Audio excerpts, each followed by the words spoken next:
नमस्कार दोस्तों, स्वागत है आप सबका हमारी एजुकेशन क्लास में जिसका नाम है टेक्निकल फादर और मैं हूं आपके साथ दीपक चौहान।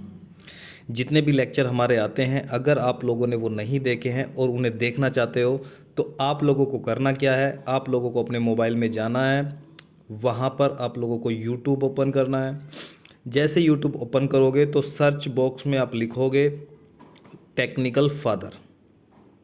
जैसे ही आप टेक्निकल फादर सर्च करते हो तो चैनल मिलता है और चैनल की जो प्लेलिस्ट है वहाँ पर सभी लेक्चर ऑलरेडी अपलोडेड हैं। तो वहाँ पर जाकर आप सभी लेक्चर देख सकते हो। अब इससे बेनिफिट क्या होगा? इससे बेनिफिट ये होगा, जो आज का लेक्चर है या जितने आने वाले लेक्चर होंगे उनसे उन्हें आप कोरिलेट कर पाओगे, ताकि आपका जो कॉन्सेप्ट हो किसी भी टॉपिक को लेकर वो आप लोगों का क्या रहे, क्लियर रहे, आप लोगों को कोई भी कन्फ्यूजन ना रहे। ठीक है, तो चलते हैं अपने लेक्चर की तरफ। लास्ट जो हमारा लेक्चर आया था ये उसी का सेकंड पार्ट है, इसलिए आप लोगों को क्या करना है, आई बटन है उसमें मैं आप लोगों को नेक्स्ट लेक्चर जो लास्ट लेक्चर है वो मैं दे दूंगा। इसके जो डिस्क्रिप्शन बॉक्स है उसमें भी वो लेक्चर मिल जाएगा, पहले आप उसे देखें, उसके बाद में आप पार्ट 2 को देखोगे तो आप लोगों का जो अंडरस्टैंडिंग है वो अच्छी बन पाएगी। तो देखते हैं आज का लेक्चर। इंजेक्शन मोल्डिंग मशीन के मेन पार्ट्स व उनके कार्य।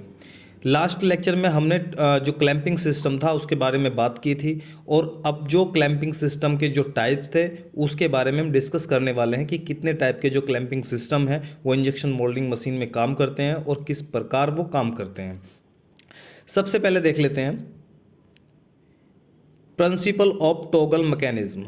हमने क्या देखा था कि जो क्लैंपिंग सिस्टम है वो तीन तरह के हमने देखे थे। पहला था toggle type, second hydraulic ram type था, ठीक है, रेम टाइप था, जिसमें हमने बताया था कि जो रेम टाइप हाइड्रोलिक सिस्टम होता है उसमें जो मूविंग प्लेट होती है उससे एक पिलर टाइप रेम होती है जो कनेक्ट होती है, और उसके पीछे एक पूरा का पूरा हाइड्रोलिक सिस्टम होता है जो काम करता है, और वही उसको ओपन क्लोज करता है जो आप लोगों का मोल्ड होता है। तो उसे हम क्या बोलते हैं, हाइड्रोलिक रेम टाइप सिस्टम बोलते हैं। इससे पहले आप लोगों का टॉगल सिस्टम था, इसे आप मैकेनिकल सिस्टम बोल सकते हो, ठीक है, ये मैकेनिकल सिस्टम होता है। लास्ट जो हमारा था थर्ड, जिसे हम बोल सकते हैं, तो थर्ड वाला क्या था, हाइड्रो मैकेनिकल सिस्टम था। यानी कि ये जो हाइड्रो मैकेनिकल है, हाइड्रो हमने इसका ले लिया और मैकेनिकल इसका ले लिया, यानी कि इन दोनों का ये कॉम्बिनेशन आप बोल सकते हो। टॉगल क्लैंप जो होता है वो लीवर के सिद्धांत पर कार्य करता है, ठीक है।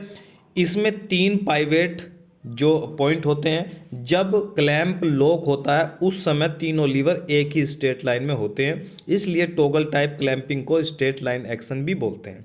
आप लोगों ने देखा होगा ये इस तरीके का आप लोगों का क्या है, जो मूविंग प्लेट है वो है। यहाँ पर आप लोग देखोगे तो जो हमारा टॉगल टाइप सिस्टम होता है वो कुछ इस तरीके से आप लोगों को देखने को मिलता है, ठीक है। ये इस तरीके से वी की शेप में ये बन जाता है जब आप लोगों का मोल्ड ओपन होता है। जब मोल्ड ओपन होगा तो ये वी शेप में आ जाएगा, जब मोल्ड क्लोज हो जाएगा तो ये स्ट्रेट लाइन बिल्कुल सीधे, जो टॉगल हैं या पाइवेट हैं वो बिल्कुल स्ट्रेट फॉरवर्ड डायरेक्शन में हो जाते हैं, उनकी जो स्ट्रक्चर होती है। तो आप बोल सकते हो कि मोल्ड अब हमारा क्लोज हो चुका है। अगर ये वी की शेप बनेगी तो मोल्ड आप लोगों का ओपन होगा, जो मूविंग प्लेट है वो आप लोगों की पीछे होगी। इसकी जो वर्किंग है वो किस तरीके से काम करती है, इसमें लीवर को हाइड्रोलिक सिलेंडर के द्वारा चलाया जाता है। इसके पीछे एक हाइड्रोलिक सिलेंडर होता है, एक सेकेंड, ये आप हाइड्रोलिक सिलेंडर देख सकते हो, इसे आप हाइड्रोलिक सिलेंडर बोलते हो या लॉकिंग सिलेंडर भी इसे बोला जाता है, ठीक है, लॉकिंग सिलेंडर भी आप इसे बोल सकते हो, के द्वारा चलाया जाता है। इस सिस्टम को मैकेनिकल या हाइड्रोलिक क्लैंपिंग विधि कहते हैं। तो आप इसे क्या बोलोगे, मैकेनिकल सिस्टम बोलोगे, क्योंकि इसमें जो भी काम हो रहा है वो ज़्यादातर किससे हो रहा है, मैकेनिकल सिस्टम से ही काम हो रहा है। जो हाइड्रोलिक सिलेंडर है वो इतना बड़ा नहीं है कि हम इसे हाइड्रोलिक जो सिस्टम है वो बोल सकें। टॉगल में दो लीवर होते हैं। पहले लीवर का संबंध मूविंग प्लेट से होता है, मूविंग प्लेट जिसमें हमारा कोर पार्ट एडजस्ट होता है। जिस समय टॉगल झुका होता है उस समय मोल्ड खुला होता है, और जब आप लोगों का क्या होगा, जो टॉगल होगा वो बिल्कुल स्ट्रेट फॉरवर्ड में होगा, स्ट्रेट होगा, तो आप लोगों का जो मोल्ड है वो क्लोज पोजीशन में वर्क करेगा। इसके अगर मैं टाइप की बात करूं तो ये जो है दो टाइप के आप देख सकते हो टॉगल टाइप जो मशीन होती है या क्लैंपिंग सिस्टम होता है। एक होता है सिंगल टॉगल सिस्टम, एक होता है डबल टॉगल सिस्टम। ठीक है, जब हम सेकंड की बात करते हैं किसकी, हाइड्रोलिक टाइप क्लैंपिंग या फिर हाइड्रोलिक रेम टाइप क्लैंपिंग की, रेम टाइप की, यह मोल्ड क्लैंपिंग की विधि है जिसमें क्लैंपिंग प्रेशर हाइड्रोलिक रेम के द्वारा लगाया जाता है। आप लोग देखोगे कि इसमें एक इलेक्ट्रिक मोटर लगा होता है। इलेक्ट्रिक मोटर क्या करता है कि जो उसके पास में एक पंप होता है, उससे जुड़ा हुआ है क्या होता है, एक पंप होता है। तो पंप में क्या होता है, ऑयल, जो ऑयल है उसे पंप करता है। जो इलेक्ट्रिक मोटर रोटेट करेगा और साथ में किसे को रोटेट करेगा, ये पंप को भी रोटेट करता है। पंप का काम क्या होता है, किसी भी लिक्विड को प्रेशर के साथ में कहीं पर इन करना। ठीक है, तो हम यहाँ से इन कहाँ पर करेंगे, ये सबसे पहले हमारा वॉल्व सिस्टम में जाएगा, जो हमारी सोलेनॉइड वॉल्व लगी होती है वहाँ पे जाता है। वहाँ से इसे डायरेक्शन मिलती है किसी भी सिलेंडर के अंदर इन या आउट की। जब ये इन होगा तो आप लोगों का जो सिलेंडर का पिस्टन है वो क्या होगा, फॉरवर्ड डायरेक्शन में जाएगा। और जिससे भी आप लोगों ने उसे कनेक्ट किया हुआ है, चाहे मैं मोल्ड की बात करूं, चाहे फिर मैं इजेक्टर की बात करूं, चाहे फिर मैं क्लैंपिंग यूनिट की बात करूं, चाहे फिर इंजेक्शन की बात करूं, जहां पर भी क्लैंपिंग आप लोगों ने सिलेंडर को एडजस्ट किया हुआ है, उसी चीज़ को ये क्या करेगा, फॉरवर्ड डायरेक्शन में लेके जाएगा, उसे क्लोज करेगा या फिर उसे ओपन करेगा। ये काम होता है आप लोगों का इसका। तो अब हम क्या करते हैं, ये जो वॉल है, ये जो रेम टाइप सिलेंडर है, ये हाइड्रोलिक सिस्टम है, वहाँ पर ही ऑयल का प्रेशर जाता है, उसके पीछे एक बड़ा सा सिलेंडर लगा होता है और ओपन क्लोज जो मोल का जो एक तरीके से प्रोसेस होता है वो इसी के द्वारा किया जाता है। इस जिस एक हाइड्रोलिक सिलेंडर होता है, इसमें क्या होता है, हाइड्रोलिक सिलेंडर होगा जिसके अंदर एक पिस्टन ऑयल के दबाव से आगे पीछे गति करता है। पिस्टन का संबंध मूवेबल प्लेट से होता है। जिस समय हाइड्रोलिक सिस्टम में पिस्टन पीछे की तरफ जाता है तो हाइड्रोलिक ऑयल का प्रेशर पड़ता है, उस समय पिस्टन आगे की तरफ गति करता है, जिसमें मूवेबल प्लेट फिक्स प्लेट की तरफ गति करती है, यानी कि आप लोगों का मोल्ड क्लोज हो जाता है। जिसमें मूवेबल प्लेट फिक्स प्लेट की तरफ गति करती है, जिसमें मोल्ड प्रेशर के कारण बंद हो जाता है। जब पिस्टन ऊपर की तरफ से कार्य करता है तो मोल्ड धीरे धीरे खुलने लगता है। जो भी ये लिखा गया है आप इसे पढ़ सकते हो, लेकिन इसे पढ़ने से ज़्यादा आप लोगों को सुनने पर, समझने पर ध्यान लगाना होगा। ये मात्र एक पीडीएफ होती है, नोट्स होते हैं जो आप लोगों को थ्योरी में काम करते हैं, लेकिन आप लोगों को इसे समझने के लिए प्रैक्टिकल और अच्छी तरीके से समझना ज़्यादा ज़रूरी होता है। ये देखो, ये इसके पीछे जो होता है ये पूरा का पूरा रेम सिस्टम है। ठीक है, इसमें क्या होता है, ऑयल आप देख सकते हो, और ऑयल जो पंप होता है वो यहाँ पर इस सिलेंडर के पीछे क्या है, प्रेशर करेगा सिलेंडर को, और ये जो रेम है पूरी की पूरी बैकवर्ड फॉरवर्ड डायरेक्शन में जाएगी और मोल्ड आप लोगों का ओपन क्लोज होगा। यहाँ पर भी आप देख सकते हो कुछ इस तरीके से आप लोगों को यूनिट दिखाई देती है। इसके बाद नेक्स्ट हमारा जो टॉपिक आता है वो screw type injection moulding machine और plunger type injection moulding machine से क्यों अच्छी समझी जाती है। पहले आप लोगों ने देखा होगा, जब आप देखते हो स्टार्टिंग की, जब हम बात करते हैं 1872 की, जब हम बात करते हैं तो उस समय पे क्या है, एक जो हैंड इंजेक्शन मोल्डिंग मशीन थी उसे इन्वेंट किया गया था, जो हयात थे, हयात के द्वारा। और ये जब ये इन्वेंट हुई तो इसमें जो यूज़ किया गया था वो पिस्टन ही यूज़ किया गया था। ठीक है, उस समय पे स्क्रू का जो आविष्कार है वो नहीं हुआ था। तो पिस्टन जब हम यूज़ करते आए, सेमी ऑटोमेटिक में हमने पिस्टन यूज़ किया, और काफ़ी टाइम तक तो हमने जो ऑटोमेटिक थी उसमें भी हमने पिस्टन का यूज़ किया। लेकिन जैसे ही स्क्रू इन्वेंट हुआ और इंजेक्शन मोल्डिंग मशीन जो प्रोसेस है उसके अंदर ये ऐड किया गया, तो उसके बाद में हम बोल सकते हैं कि प्लास्टिक के फील्ड में एक पूरी क्रांति ने जन्म लिया। पूरी क्रांति आई स्क्रू के बाद में, क्योंकि स्क्रू जो था वो काफ़ी ज़्यादा वर्क करने लगा, किससे, जो आप लोगों का पिस्टन पहले यूज़ होता था। सभी प्लास्टिक मटेरियल लो कंडक्टिविटी के होते हैं, इसलिए प्लास्टिक मटेरियल जब हीटिंग सरफेस के संपर्क में आता है तो उसका ओवरहीट होना ज़रूरी होता है। इस चीज़ को समझो। जो प्लास्टिक होते हैं उनका एक बिहेवियर होता है, वो होता है चिपकने का। ठीक है, चिपकने का। वो जहाँ पर भी चलेंगे, जहाँ पर भी उन्हें फ्लो कराया जाएगा तो उस सतह पर वो चिपक कर चलेंगे। इसलिए बोला जाता है कि जो प्लास्टिक के पेंट होते हैं, आप लोगों ने देखा होगा कि हमारी जो दीवार हैं उन पर प्लास्टिक के पेंट किए जाते हैं ताकि वो जल्दी से ख़राब ना हो, नमी वगैरह का उन पर कोई भी इफेक्ट ना पड़े। तो प्लास्टिक के पेंट का मतलब क्या होता है कि प्लास्टिक के अंदर एक एडेसिव प्रॉपर्टी होती है जिसे हम चिपकने की प्रॉपर्टी बोलते हैं। तो जब आप पेंट के अंदर इसे यूज़ करते हो तो प्लास्टिक का ये गुण होता है जिसे आप पेंट में यूज़ कर रहे हो, और दीवारों पर प्लास्टिक का पेंट होता है जिससे उसे ख़राब होने से उसे रोकता है, और अच्छी तरीके से जो एडेशन की प्रॉपर्टी होती है वो वहाँ पर फॉलो भी होती है। तो जब सतह पर प्लास्टिक फ्लो करता है तो वो चिपक कर चलता है, और जब वो चिपक कर चलेगा तो क्या होगा, उसका फ्लो रेट कम हो जाएगा। भाई बहाव क्या हो जाएगा, कम हो जाएगा। अगर कोई चीज़ चिपक कर चलेगी तो बहाव जो है उसका जो फ्लो रेट है वो कम हो जाएगा, ठीक है।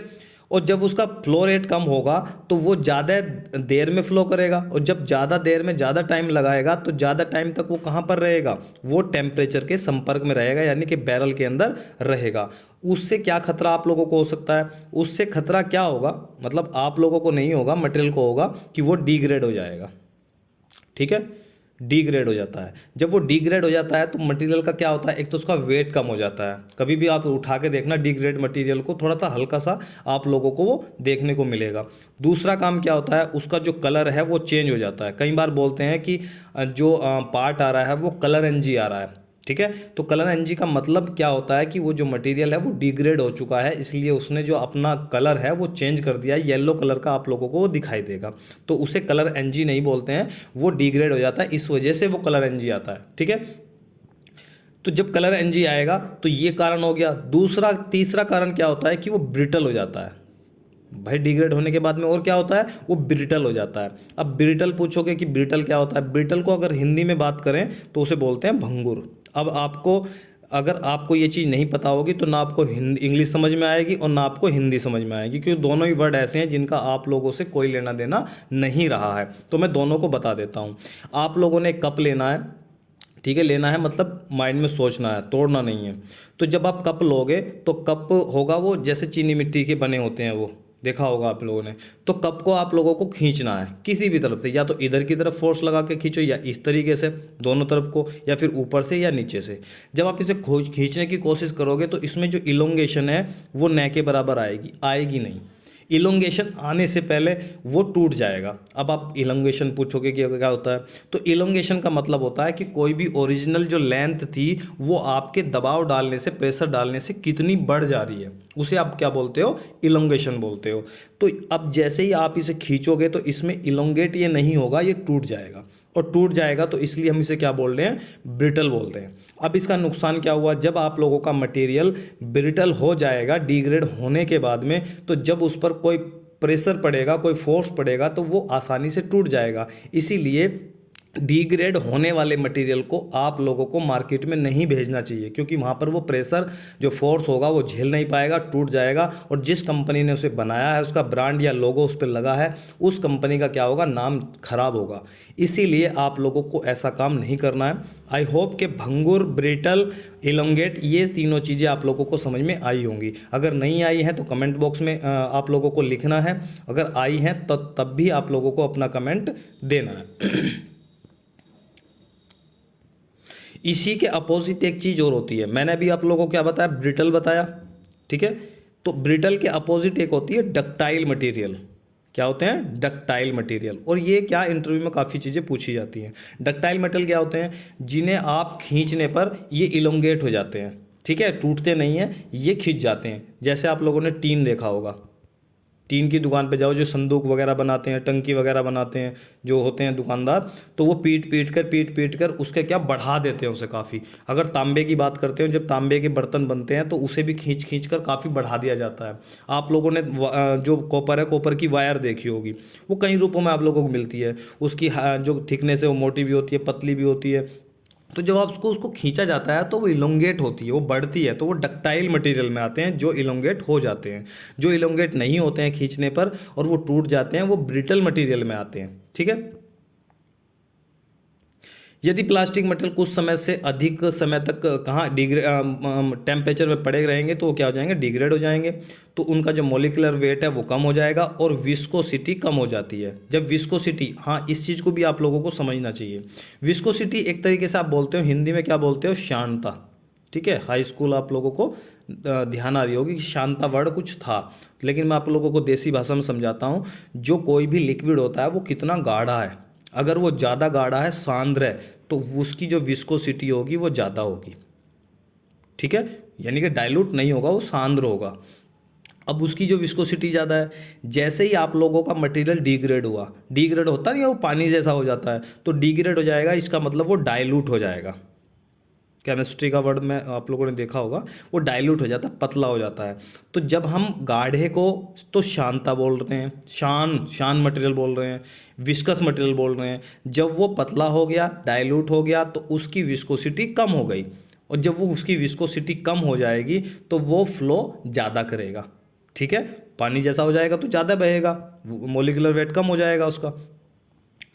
जब मशीन पर कार्य किया जाता है तो उस समय मोलिकुलर मोल्डर का ध्यान प्रोडक्शन बढ़ाने पर होता है। जो भी ऑपरेटर होता है वो ये ही उसके मन में रहता है कि प्रोडक्शन को ज़्यादा से ज़्यादा बढ़ाया जाए।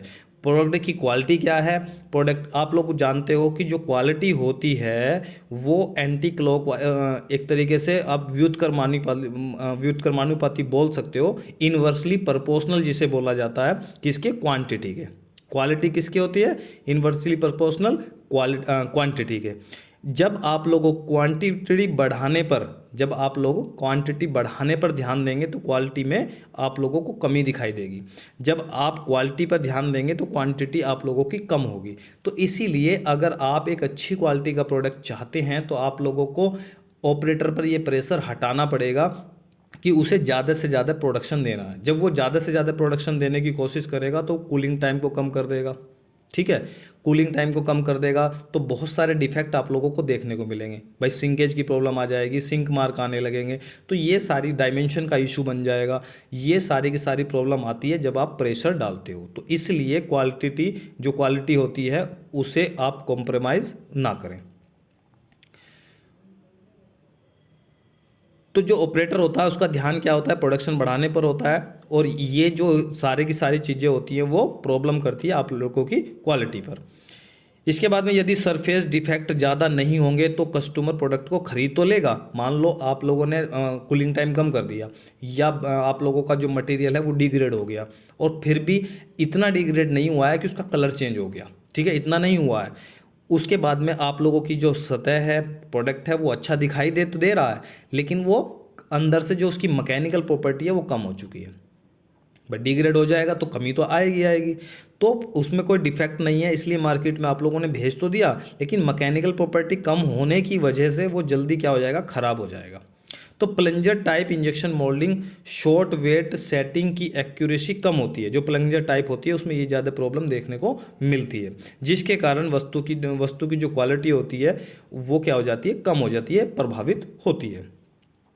वस्तु की अच्छी क्वालिटी को बनाए रखने के लिए मटेरियल का ओवर हीट ना होना, मटेरियल का बैरल में अच्छी तरीके से मिक्स होना, शॉर्ट वेट के अनुसार मटेरियल का बैरल में एंट्री करना आदि बातों पर ध्यान रखकर प्लंजर टाइप इंजेक्शन मोल्डिंग के स्थान पर screw type injection moulding machine का प्रयोग किया जाता है।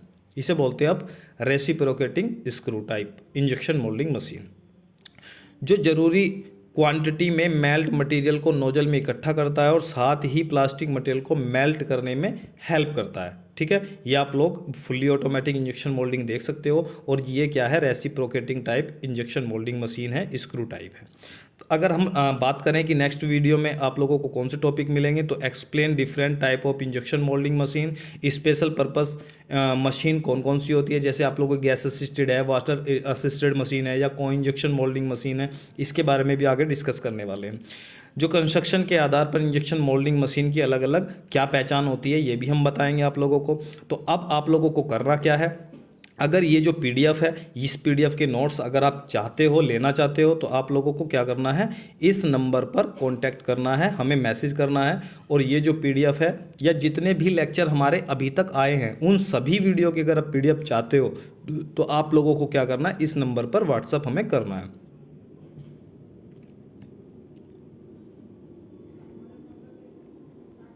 ठीक है, यानी कि 9896638771 9896638771। वीडियो अगर आप लोगों को पसंद आती है, आप लोगों को बेनिफिट होता है, तो वीडियो को आप लाइक का जो बटन है वो आप लोगों को प्रेस जरूर करके जाना है। दोस्तों को वीडियो को शेयर करना है ताकि उन लोगों तक भी ये नॉलेज पहुँचे। और अगर आप चैनल पर नए हैं तो चैनल को सब्सक्राइब जरूर कर लेना है ताकि आने वाले जितने भी हमारे लेक्चर होंगे उनके जो नोटिफिकेशन है वो आप लोगों को मिलते रहें। अगर आप अपनी नॉलेज को और बढ़ाना चाहते हो, आपने किसी कॉलेज से पढ़ाई नहीं की है और आप 10th 12th या बीए बीएससी के बेस पर ही आप प्लास्टिक इंडस्ट्री में काम कर रहे हैं, इंजेक्शन मोल्डिंग में काम कर रहे हैं और उतनी नॉलेज आप लोगों को नहीं है, तो आप लोगों को क्या करना है, हमारा जो ऑनलाइन कोर्स है आप उसे ज्वाइन कर सकते हो। जो मैंने अभी आप लोगों को नंबर दिया है उसी पर आप लोगों को कॉन्टैक्ट करना है, बाकी नंबर मैं डिस्क्रिप्शन में दे दूंगा। तो आज के लिए इतना ही, मिलते हैं नेक्स्ट लेक्चर में, जब तक के लिए दीजिए मैं इजाज़त। जय हिंद, जय भारत।